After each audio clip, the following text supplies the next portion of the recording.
सत्य वचन, अमर वचन, जीवित वचन, दिव्य वचन, सत्य वचन, अमर वचन, जीवित वचन। साई दा बामा बनी दा बामा बगरे सा निरे सा निरे सा निरे सा निरे सा।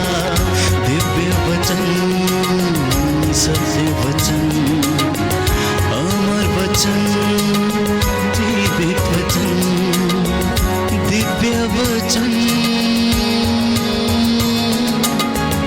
दिव्य वचन।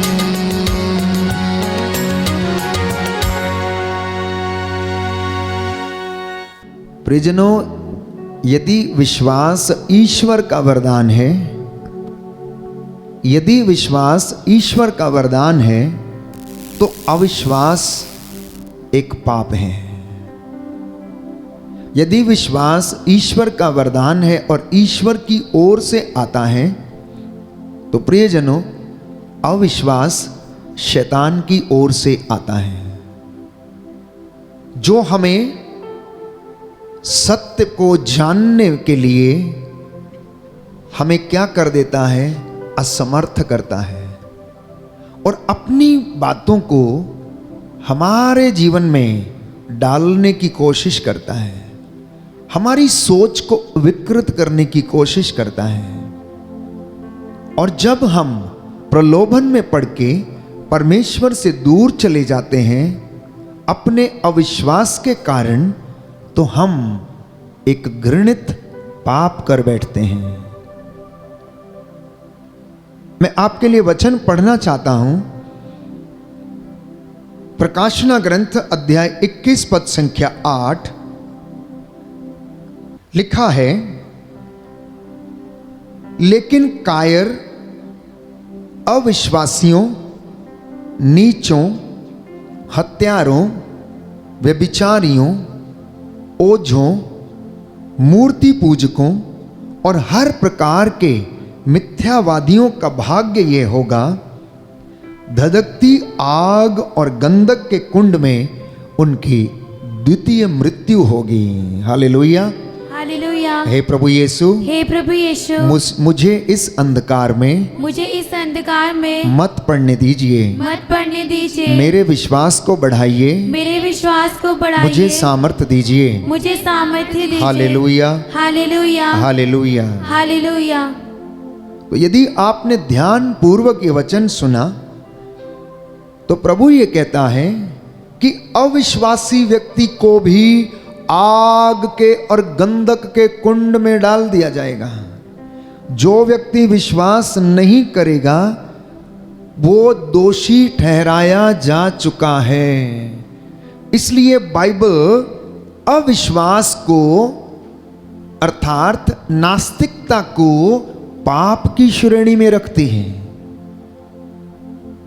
इसलिए आप ध्यान दीजिए, कोई भी व्यक्ति अगर सच्चे परमेश्वर में विश्वास नहीं करता, उसकी आराधना नहीं करता और झूठ बोलता है, सच्चे परमेश्वर की निंदा करता है, उसकी बातों पर विश्वास नहीं करता है, बाइबल कहती है ऐसा व्यक्ति आग के और गंधक के कुंड में डाल दिया जाएगा।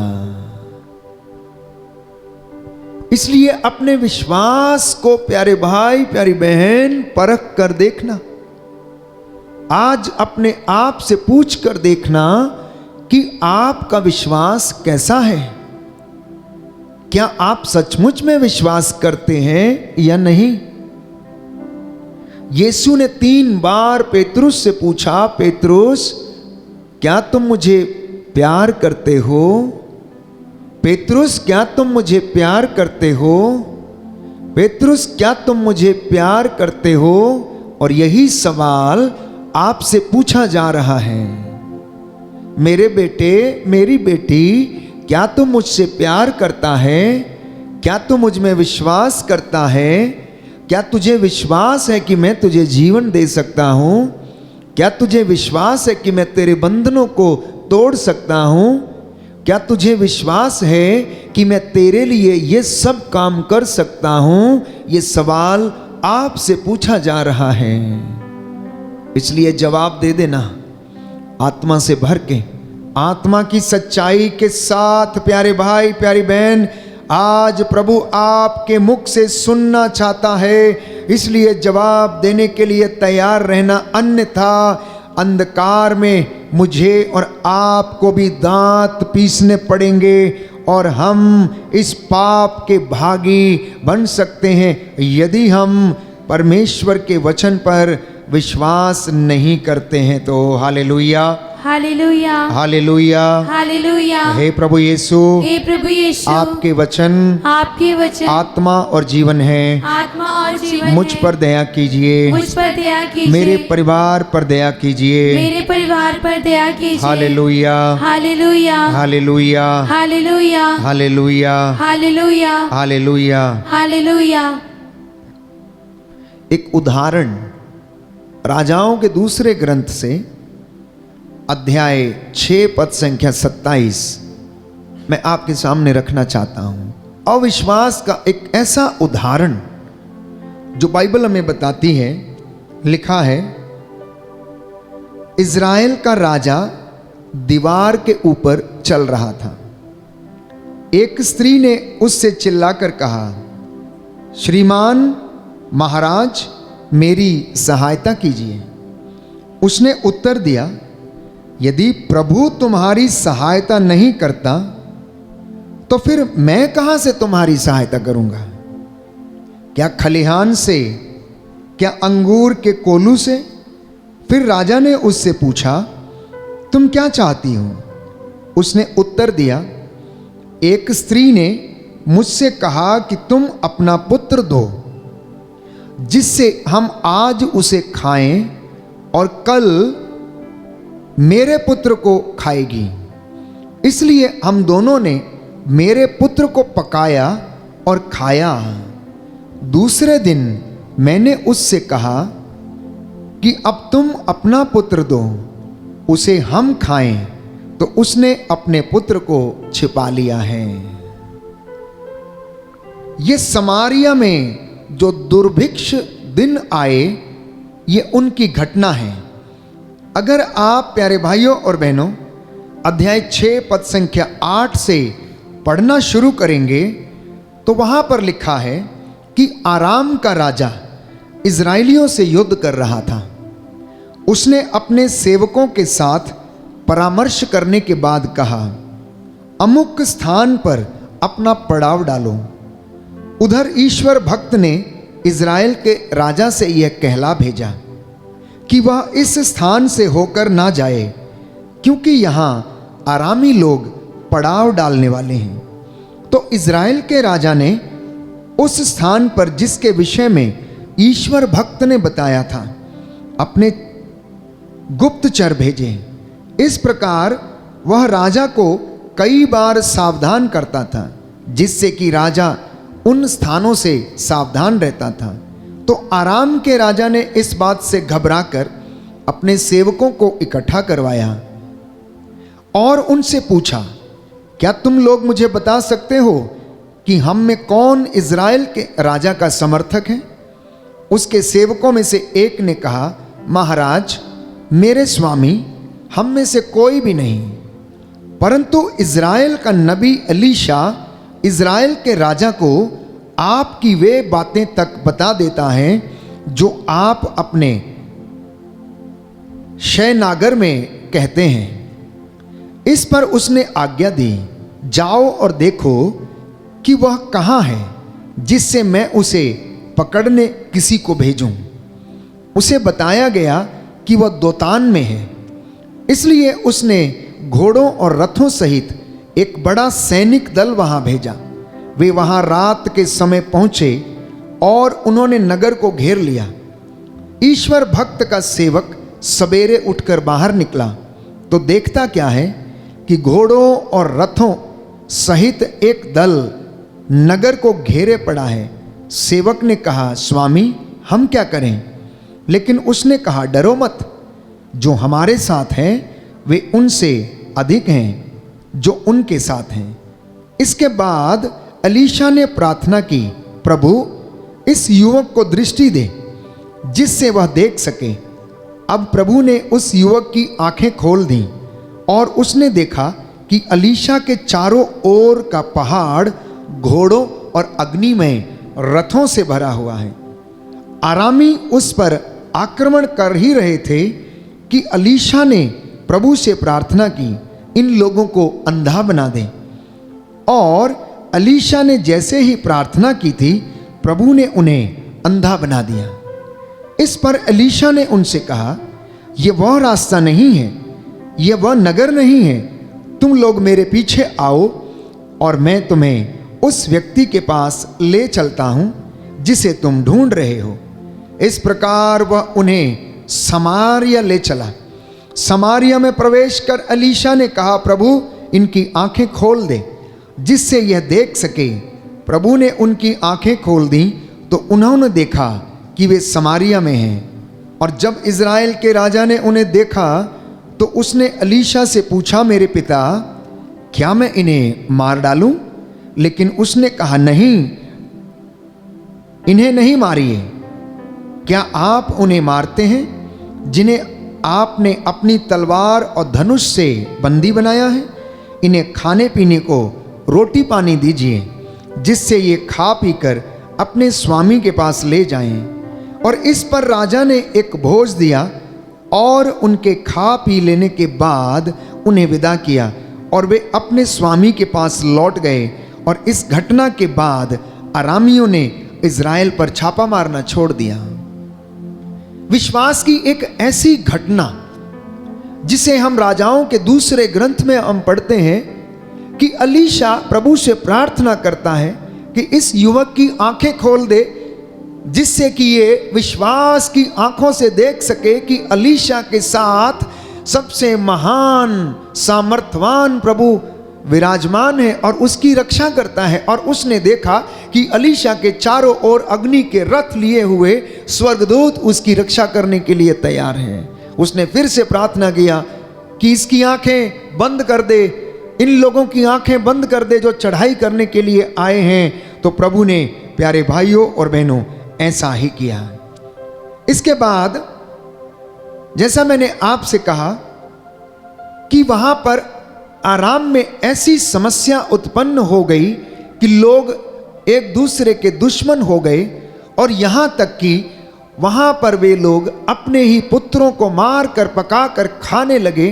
और 2 स्त्रियों के विषय में हमने पढ़ा कि वे राजा के पास आती है और अपनी मुद्दई के खिलाफ क्या करती है, राजा से न्याय करने की गुहार लगाती हैं। अगले वचन में पढ़ेंगे एलीशा की भविष्यवाणी।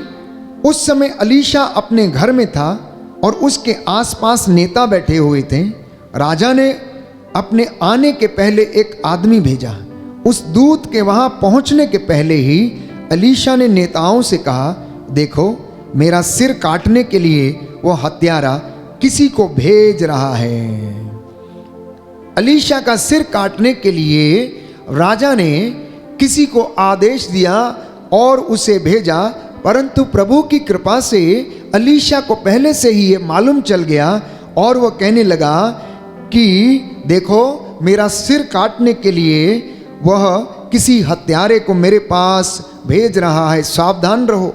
उस दूत के आने पर दरवाज़ा बंद कर दो, उसको किवाड़ों से बाहर ढकेल दो, क्योंकि मुझे उसके पीछे उसके स्वामी की आहट सुनाई दे रही है। वह उनसे यह कह ही रहा था कि राजा उसके पास आ गया और कहने लगा, यह विपत्ति प्रभु की ओर से आई है। अब मैं प्रभु से किस बात की आशा करूं? तो एलीशा ने कहा, प्रभु की वाणी सुनो। प्रभु का कहना है कि कल इसी समय समारिया के फाटक पर आधा मन मैदा 1 शकेल में और 1 मन जौ 1 शकेल में बिकेगा।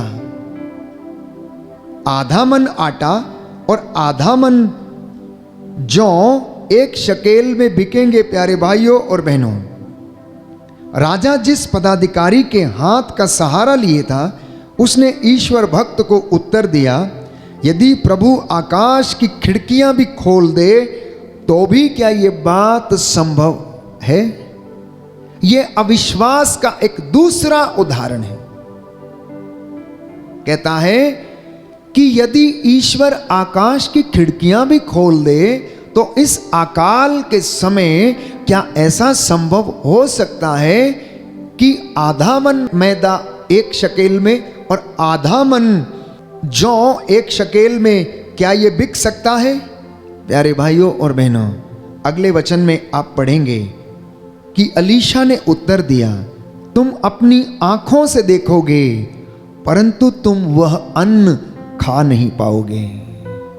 कहता है आधा मन मैदा 1 शकेल में बिकेगा इस अकाल के दिनों में, इन समस्याओं के दिनों में, इन दुर्लभ दिनों में, और आधा मन जौ 1 शकेल में बिकेगा और तुम अपनी आंखों से देखोगे लेकिन तुम इसे खा नहीं पाओगे। Hallelujah, hallelujah. यीशु की स्तुति हो, यीशु की स्तुति यीशु हो। को धन्यवाद, यीशु को धन्यवाद। यीशु की आराधना हो, यीशु की आराधना। यीशु की महिमा हो, यीशु की महिमा। यीशु को धन्यवाद। यीशु को धन्यवाद। हे प्रभु यीशु, हे प्रभु यीशु, मेरे जीवन में, मेरे जीवन मेरे में, परिवार में मेरे परिवार जो में अविश्वास का पर्दा पड़ा हुआ जो है अविश्वास का पर्दा पड़ा हुआ है उसे हटा दीजिए। उसे हटा दीजिए। मैं आपके वचनों को सुनकर मैं आपके वचनों को सुनकर आप में विश्वास कर सकूं। आप में विश्वास कर सकूं। Hallelujah, hallelujah, hallelujah, hallelujah, hallelujah. Hallelujah.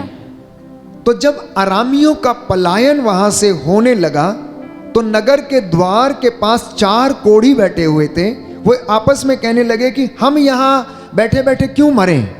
यदि हम नगर में प्रवेश करेंगे तो हम वहाँ भी मर जाएंगे, क्योंकि वहाँ अकाल है, और यदि हम यहाँ रहेंगे तो हम यहाँ भी मर जाएंगे। चलो हम अरामियों के पड़ाव में चलते हैं। यदि वे हमें जीवित छोड़ देंगे तो हम जीवित रहेंगे, और यदि वे हमें मार डालेंगे तो हम मर जाएंगे। संध्या होने पर अरामियों के पड़ाव की ओर वे लोग चल पड़े।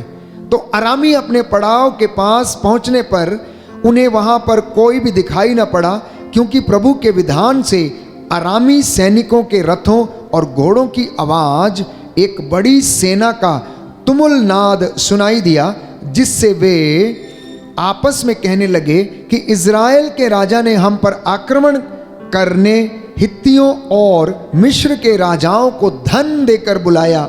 इसलिए वे संध्या समय अपने तंबुओं, अपने घोड़ों, गधों और शिविरों को ज्यों का त्यों छोड़कर अपने प्राण बचाने के लिए क्या हो गए? भाग खड़े हुए। वे कोढ़ी पड़ाव पर पहुंचकर एक तंबू में घुस गए, खाने पीने लगे तथा चांदी, सोना और वस्त्र लेकर उन्हें छिपाने के लिए वे लोग चल दिए। इसके बाद वापस आकर वे एक दूसरे तंबू में घुसे, वहां से भी वो सब कुछ लेकर उसे उन्होंने क्या किया? छिपा दिया।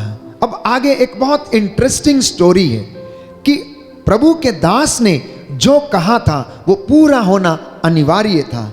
अकाल पड़ा हुआ था और इस व्यक्ति ने प्रभु के वचन पर, प्रभु के दास पर, प्रभु की भविष्यवाणी पर विश्वास नहीं किया। और होता क्या है, तब उन्होंने आपस में कहा हम जो कर रहे हैं वो अच्छा नहीं है। आज शुभ संदेश का दिन है, यदि हम सवेरे तक चुप बैठते हैं तो हमें दंड मिलेगा।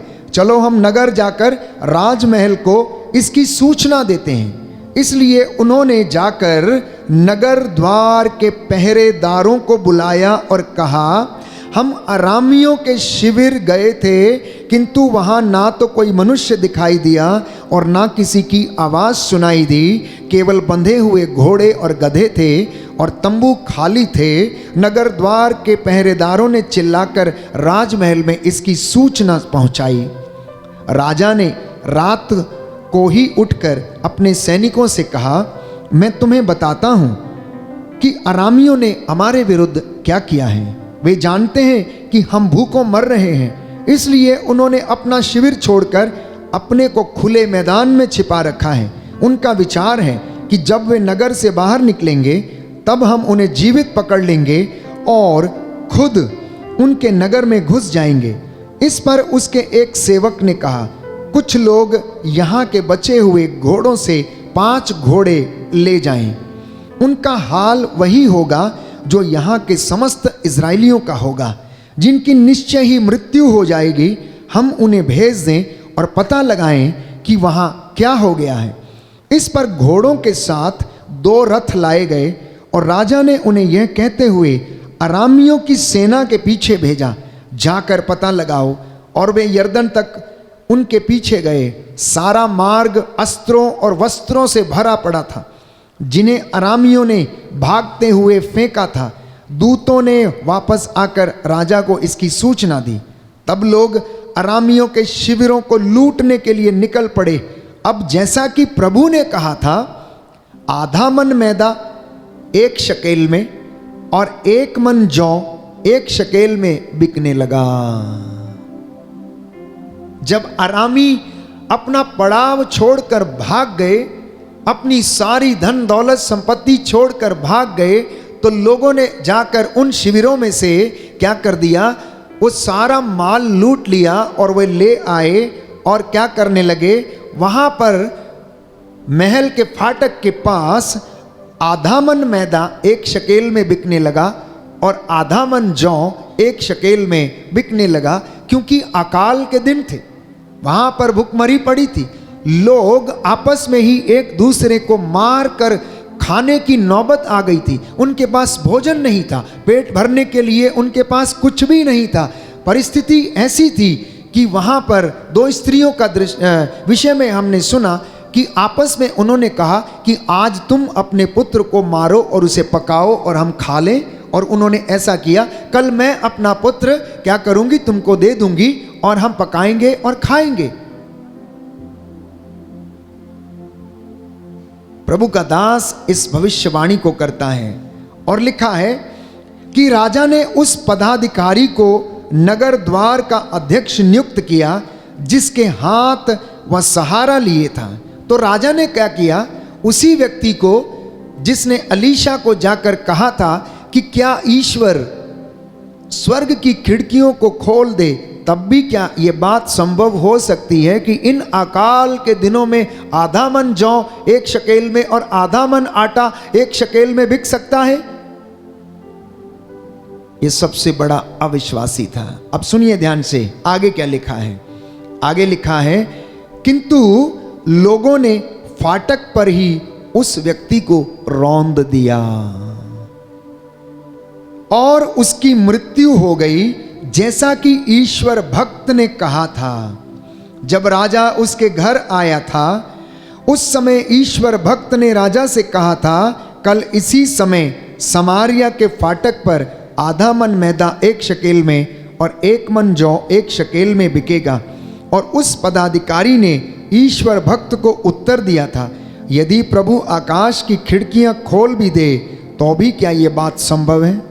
उस समय ईश्वर भक्त ने उत्तर दिया, तुम अपनी आंखों से देखोगे, परंतु वह अन्न तुम नहीं खा पाओगे। और उसके साथ वैसा ही हुआ। लोगों ने फाटक पर उसे रौंदा और उसकी मृत्यु हो गई। उसकी मृत्यु हो गई। अविश्वास, प्यारे भाइयों और बहनों, हमारे जीवन में ऐसी पाप को आमंत्रित करता है जो कि ईश्वर के विरुद्ध है। इसलिए जब हम अविश्वास करने लगते हैं तो प्रियजनों, हमारा जीवन नष्ट होने लगता है। हम ईश्वर से दूर चले जाते हैं। इसलिए मत्ती के सुसमाचार अध्याय 11 पद संख्या 20 में हम पढ़ते हैं कि प्रभु ने बेतसाइदा, कफरनाहुम, कुराजन और बेतसाइदा को क्या कहा? उसे कहा, रे बेतसाइदा, रे कुराजन, रे कफरनाहुम, धिक्कार तुझे। अगर ये सारे चमत्कार प्यारे भाइयों और बहनों जो किए गए हैं, अगर इस पर तूने विश्वास किया होता तो आज तू उद्धार पाता। मत्ती का सुसमाचार अध्याय 11 पद संख्या 20 में हम प्रभु का वचन पढ़ेंगे। तब ईसा उन नगरों को धिक्कारने लगे जिन्होंने उनके अधिकांश चमत्कार देखकर भी पश्चाताप नहीं किया था। धिक्कार तुझे रे कोराजन, धिक्कार तुझे बेतसाइदा, जो चमत्कार तुम में किए गए थे, यदि वे तीरुस और सिदोन में किए गए होते तो उन्होंने ना जाने कब से टाट ओढ़कर और भस्म रमाकर पश्चाताप किया होता। इसलिए मैं तुझसे कहता हूँ, न्याय के दिन तेरी दशा की अपेक्षा तीरुस और सिदोन की दशा कहीं अधिक सहनीय होगी। और तू रे कफरनाहूम, क्या तू स्वर्ग तक ऊंचा उठाया जाएगा? नहीं, तू अधोलोक तक नीचे गिरा दिया जाएगा। क्योंकि जो चमत्कार तुझ में किए गए हैं, यदि वह सोदोम में किए गए होते तो वह आज तक बना रहता, आज तक बना रहता। इसलिए प्रिय भाइयों और बहनों, अपने जीवन में अविश्वास से दूर रहने का पूरा पूरा प्रयत्न कीजिए, अन्यथा प्रभु हमसे ये कहेगा, धिक्कार मेरे बेटे, क्योंकि तुझे इतना वचन सुनाया गया, तुझे बार बार मौका दिया गया, तुझे बार बार प्रायश्चित के लिए बुलाया गया, लेकिन तूने मेरी बातों को नहीं सुना। ये कलीसियाओं के लिए ये वचन है, ये चुने हुए लोगों के लिए ये वचन है, प्रभु की दुल्हन उसकी कलीसिया के लिए ये वचन है, जहां पर लोगों को, विश्वासियों को बार बार ये वचन सुनाए जाते हैं। कितने अभागे हैं वे लोग जो ईश्वर के नाम को नहीं जानते हैं। कितने अभागे हैं वे लोग जो उसके वचन को नहीं सुन पाते हैं। इसलिए प्यारे भाइयों और बहनों, अविश्वास की स्थिति में आपके जीवन में जानते हैं श्राप आने शुरू हो जाते हैं। Hallelujah, hallelujah. हे प्रभु यीशु, हे प्रभु यीशु, मैं इस विश्वास से मैं इस विश्वास से बचना चाहता हूँ। बचना चाहता हूँ। मुझे बचा कर रखने की मुझे बचाकर रखने कृपा की कीजिए। कृपा कीजिए। Hallelujah, hallelujah, hallelujah. हालेलुया। तो मैंने कहा कि अविश्वास की वजह से इंसान के जीवन में, परिवारों में श्राप आने लगते हैं। अविश्वास हमारे जीवन में और परिवार में श्राप लाता है। अविश्वास के कारण घरों से आशीष चली जाती है। अविश्वास के कारण इंसान प्रार्थना में मन नहीं लगाता है। अविश्वास के कारण इंसान नास्तिक बनने लगता है। अविश्वास के कारण आपकी बरकतें और आशीषें जो हैं वो देर होती है। Because of your unbelief, the anointing is delayed. Because of your unbelief, the healing is delayed. इसलिए बहुत सारे लोगों के जीवन में अविश्वास के कारण आशीषें नहीं हैं, अनुग्रह नहीं है, अभिषेक नहीं है। प्रभु कहता है, ये लोग मेरा मुख से आदर करते हैं, लेकिन इनका हृदय मुझसे बहुत ज़्यादा दूर है। इनका हृदय मुझसे बहुत दूर है।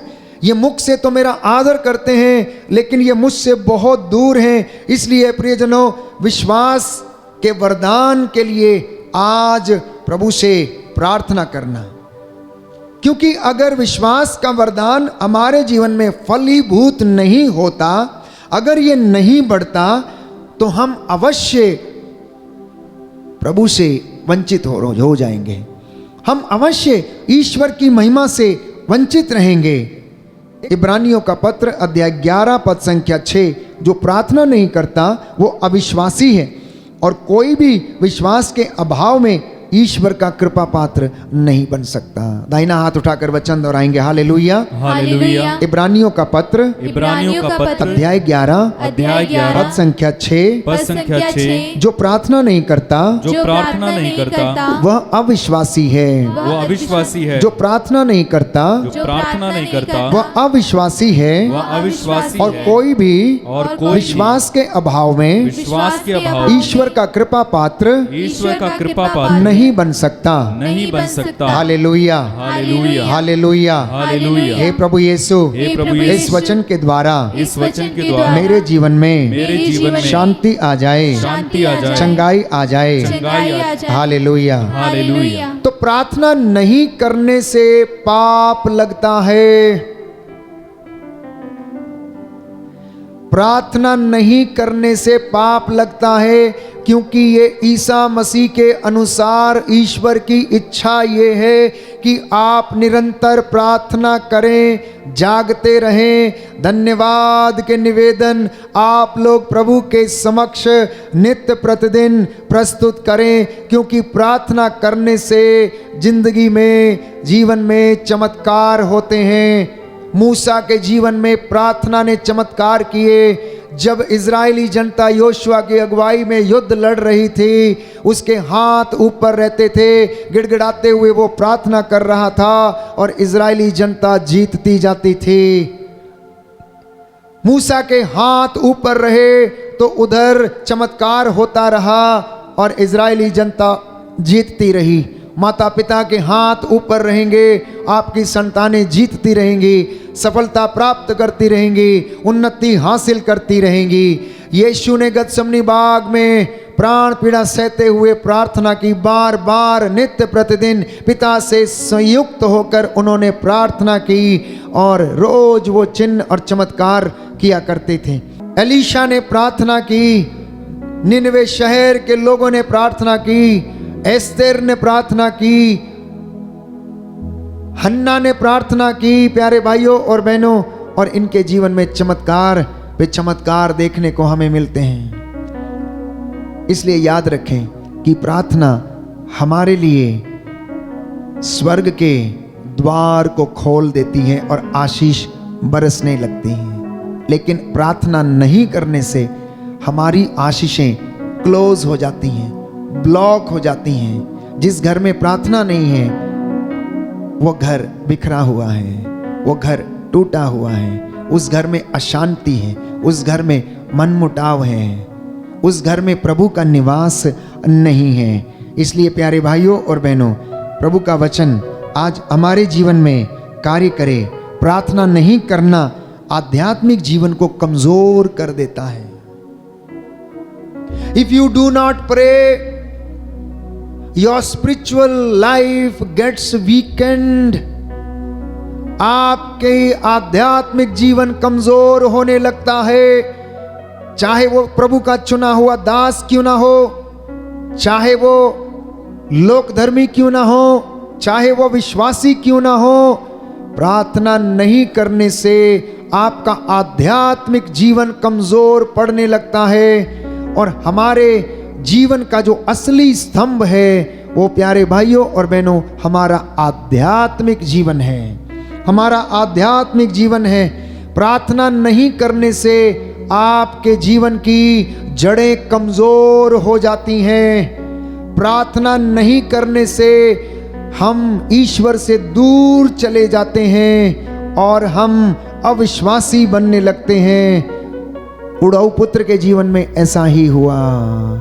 पिता से वंचित हुआ, प्रार्थना से दूर चला गया, आध्यात्मिक जीवन से दूर चला गया और उसने ऐशो आराम की जिंदगी बितानी शुरू कर दी और अंत में वो पछताने लगा। जब उसे पछतावा हुआ तो वो लौट कर आया, स्वर्ग के झरोखे फिर खुल गए। पिता ने उसे आलिंगन किया, उसे नए वस्त्र पहनाए, उसके घर में अंगूठी पहनाई, पैरों में चप्पल पहनाई और कहा कि इसके लिए भोज का प्रबंध करो। ये मर गया था, ये जी गया है, ये खो गया था, ये मिल गया है। ऐसा ही आपकी जिंदगियों में भी हो रहा है। आज बहुत सारे परिवारों में ऐसा ही हो रहा है। पिता ना जाने कितने सालों तक उस बेटे के लिए रो रो कर प्रार्थना करता रहा होगा जिससे कि उसके बेटे का मन परिवर्तन हो जाए। आप भी प्रार्थना करने से ना हिचकें। अपने शराबी पति के लिए, अपने बुरे बेटे के लिए जिसमें बुरी आदतें हैं, कंटिन्यूस लगातार प्रार्थना करते जाएं। क्योंकि प्यारे भाइयों और बहनों, अगर हम प्रार्थना नहीं करते तो हम अपने ही खिलाफ पाप करते हैं। ईश्वर के खिलाफ तो हम पाप करते हैं, उसके विरुद्ध तो हम पाप करते ही हैं, लेकिन हम अपने ही खिलाफ पाप करते हैं। आइए सारा बंधन टूटे, हम प्रभु से प्रार्थना करें कि प्रभु हमारे विश्वास को जगाइए, हमारे विश्वास को बढ़ाइए। हम आपकी आराधना करते हैं, हमें आशीष प्रदान कर तेरी महिमा हमारे जीवन में प्रकट होने दे।